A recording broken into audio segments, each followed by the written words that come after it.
Bismillahirrahmanirrahim. Assalamualaikum warahmatullahi wabarakatuh. Ananda semuanya, bertemu kembali bersama Bu Santi Haye. Kita belajar sejarah kebudayaan Islam kelas 9. Apa kabar Ananda semuanya? Semoga kalian sehat walafiat dan jangan lupa selalu jaga kesehatan dan bersyukur kepada Allah Subhanahu wa taala. Baiklah Ananda, kali ini materi kita belajar SKI adalah waktu, periodisasi, dan bukti lain masuknya Islam ke Indonesia. Nah, Ananda semuanya, banyak sejarawan yang berpendapat bahwa Islam masuk ke Indonesia pada abad ke-7, ke-8, ke-11, ke-13, abad ke-13 Masehi ya. Nah, mari kita belajar. Pendapat yang pertama yang menyatakan bahwa Islam masuk ke Indonesia pada abad ke-7 itu adalah Dr. Haji Abdul Malik Karim Amrullah ya, atau disingkat dengan Hamka. Beliau berpendapat bahwa Islam masuk ke Indonesia pada abad ke-7 dibuktikan dengan adanya Raja Taceh, yaitu Raja Arab Islam yang mengirim utusan kepada Ratu Sima di Kerajaan Holing, yaitu menaruh pundi-pundi di jalanan untuk menguji kejujuran, keamanan, dan kemakmuran suatu negeri. Nah, jadi itu buktinya ya. Kemudian pendapat dari Dr. Andes Junet Parinduri yang berkesimpulan bahwa Islam masuk ke Sumatera Utara itu dibuktikan adanya nisan dari makam Syekh Mukaidin di Tapanuli yang berangka tahun 670 Masehi. Kemudian pendapat yang ketiga adalah Zainal Arifin Abbas yang menyatakan bahwa Islam masuk ke Sumatera pada tahun 648 Masehi yang dibawa oleh orang-orang Arab berjalan dari Tiongkok dari Arab menuju ke Tiongkok dan singgah di Sumatera Utara. Kemudian pendapat dari Profesor Gabriel Ferran dan Profesor Paul Welty yang berpendapat bahwa Islam masuk ke Indonesia pada abad ke-8 langsung dibawa oleh pedagang Arab. Kemudian Islam masuk ke Indonesia pada abad ke-11 itu didukung dengan adanya bukti nisan Fatimah binti Maimun di Leran Gresik, di mana nisan ini berangkat tahun 1082 Masehi.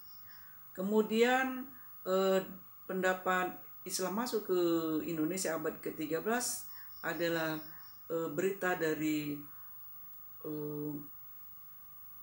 Ibnu Battuta ya. Ibnu Battuta adalah seorang pengembara dunia ya dari Maroko yang berpendapat bahwa Islam masuk ke Indonesia pada tahun 1297 Masehi. Ditemukannya nisan Sultan Malik As-Saleh. Sultan ini adalah Raja Samudra Pasai. Kemudian juga pengembara dari luar namanya Marco Polo berpendapat juga sama abad ke-13 bahwa Islam sudah masuk ke Indonesia. Kemudian periodisasi masuknya Islam di Indonesia itu ada beberapa gelombang ya. Yang pertama, gelombang pertama itu rombongan dari Basra atau Irak menuju ke Indonesia, yaitu orang-orang Alawiyah ya, yang dikejar-kejar oleh pemerintah Bani Umayyah, dan mereka ini singgah sampai ke Nusantara. Rombongan pertama ini dibawa oleh Mahda Khalifah, itu nama pimpinan rombongannya. Kemudian pada gelombang kedua itu dipimpin oleh Sayyid Jamaluddin Al-Akbar Al-Husaini. Rombongan ini membawa anak dan cucu ya, sekitar 17 orang mendarat di pantai Gresik di Jawa ya. Kemudian gelombang ketiga ini didatangi oleh orang-orang yang berasal dari Tarim atau Hadramaut.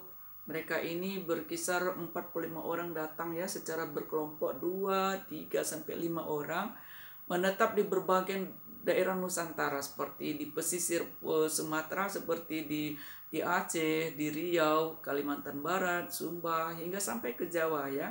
Dan biasanya mereka ini adalah Ahlul Bait yang memiliki karismatik dan mendapat kedudukan terhormat dari penguasa setempat, dan ciri khas mereka ini memiliki gelar nama Syarif yang laki-laki atau Syarifah yang perempuan, serta gelar Habib.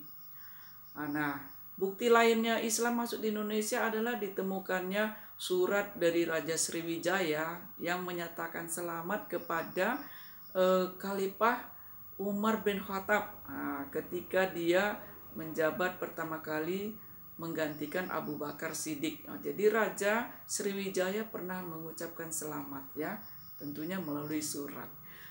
Kemudian sejarah dari Tiongkok yang menyatakan bahwa orang-orang Tasin ini adalah orang-orang Arab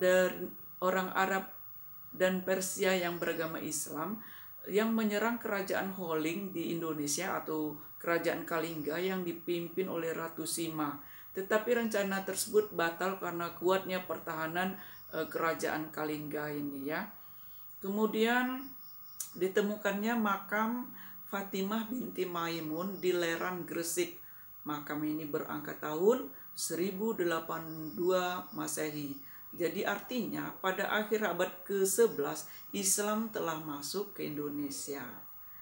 Kemudian ada berita dari Jepang, yaitu Pendeta Kasin melakukan perjalanan ke Indonesia, bahwa disebut juga dalam berita Jepang itu ada kapal Pose, yaitu kapal orang-orang Islam dari Arab Persia, dan kapal dari Tasinquo, yaitu kapal orang-orang Melayu, ya. Kemudian ada lagi berita Kokufe. Menurut berita Kokufe ini, orang-orang Tasin menempati 2 wilayah di Indonesia, yaitu wilayah Followan. Diperkirakan Followan ini adalah wilayah Terengganu, Malaysia, dan wilayah kedua yaitu di wilayah sekitar kerajaan Sriwijaya. Kemudian berita dari Ibnu Battuta, ya. Ibnu Battuta menceritakan bahwa bukti masuknya Islam di Indonesia ini ditemukannya Nisan, ya, Sultan Malikus Saleh, yaitu Raja Samudra Pasai yang berangka tahun 1297 Masehi. Dan raja ini adalah ahli tasawuf, ya. Kemudian catatan dari Marco Polo yang pernah singgah ke Sumatera Utara, yaitu dari perjalanannya dari Eropa menuju Tiongkok. Berikutnya ditemukannya makam Maulana Malik Ibrahim di Gresik yang berangka tahun 1419 Masehi.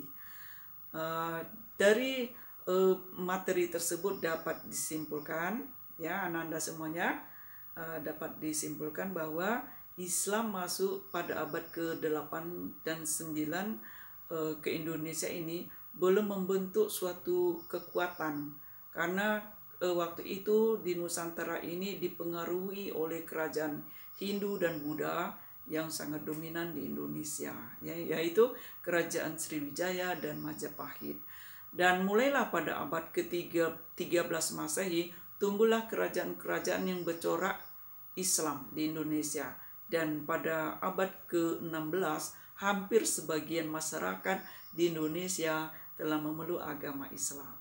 Nah, Ananda semuanya, bersyukurlah kita memeluk agama Islam di Nusantara kita ini yang penuh dengan toleran. Walaupun kita berbeda-beda agama, kita tetap bersatu, ya, dari dulu hingga sekarang, insya Allah. Walaupun ada beberapa persoalan di Indonesia, alhamdulillah bisa diselesaikan oleh pemerintah kita, dan alhamdulillah Indonesia termasuk negeri yang subur, makmur, aman, damai, dan termasuk negeri yang baldatun thayyibatun ghurafun ghafur.